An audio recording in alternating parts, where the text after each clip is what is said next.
BC SC హాస్టల్స్లో విద్యార్థులు పడుతున్న ఇబ్బందులను గమనించి కిమ్స్ యాజమాన్యంతో చర్చించి హాస్టల్ బాత్రూమ్స్ బాగు చేయిస్తామన్నారని సిటీ ఎమ్మెల్యే ఆదిరెడ్డి శ్రీనివాస్ చెప్పారు. విద్యార్థులు పడుతున్న ఇబ్బందులను గమనించి హాస్టల్ సందర్శించినట్లు ఎమ్మెల్యే ఆదిరెడ్డి చెప్పారు. వై జంక్షన్ హాస్టల్ని అనంతరం గణేష్ చౌక్లోని హాస్టల్ని కూడా గురువారం ఆయన సందర్శించి అక్కడ సమస్యలు తెలుసుకున్నారు. గ్రాంట్ మీద తీసుకొచ్చి కట్టించడం జరిగింది. గత 5 సంవత్సరాల పరిపాలనలో వైసీపీలో అప్పుడు నెగ్గిన ఎంపీబీసీ తదుపరి రూరల్ ఎమ్మెల్యేగా వచ్చిన మంత్రి గారు అయితే బీసీ శాఖకే ప్రాతినిధ్యం వహిస్తూ ఆయన కూడా ఒక బీసీ దృష్టికి తీసుకెళ్ళాం.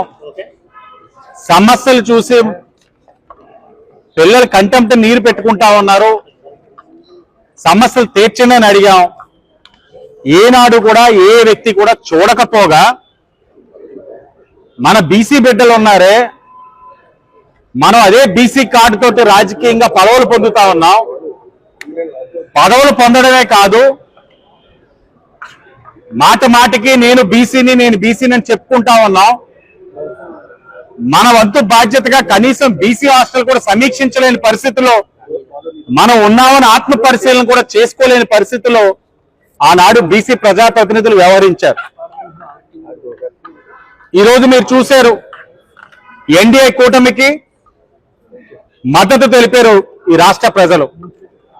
వారిచ్చిన తీర్పుకి గౌరవించి మా పట్ల బాధ్యతలు పెంచారని చాలా బాధ్యతతో వ్యవహరిస్తూ ఈ యొక్క ప్రాసెస్ ఏదైతే ఉందో, టాయిలెట్స్ అధ్వానంగా ఉన్నాయి, ఎస్టిమేట్స్ అయ్యించి పనులు మొదలెట్టించి ఇవన్నీ కూడా చాలా కాలయాపన అవుతాయి.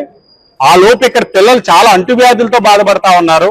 నాకు బాగా గుర్తుంది, నేను ఒక యాంకర్ తోటి టాయిలెట్స్ ఈ విధమైన పరిస్థితిలో ఉన్నాయని చూపించడానికి తీసుకెళ్తే 2 సెకండ్ల నుంచి ఆయన ఉండలేక బయటకు వచ్చి వాంతి చేసుకున్న పరిస్థితులు కూడా నాకు గుర్తున్నాయి.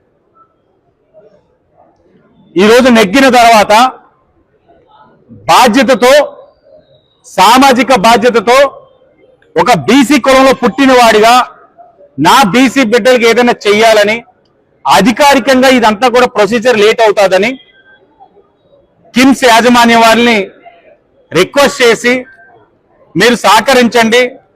మీరు ఇప్పటికే రాజమహేంద్రవరంలోని ఎంతో మందికి వైద్యపరంగా ఆదుకుంటా ఉన్నారు. మా బీసీ బిడ్డలు ఇక్కడ చాలా ఇబ్బందుల్లో ఉన్నారు.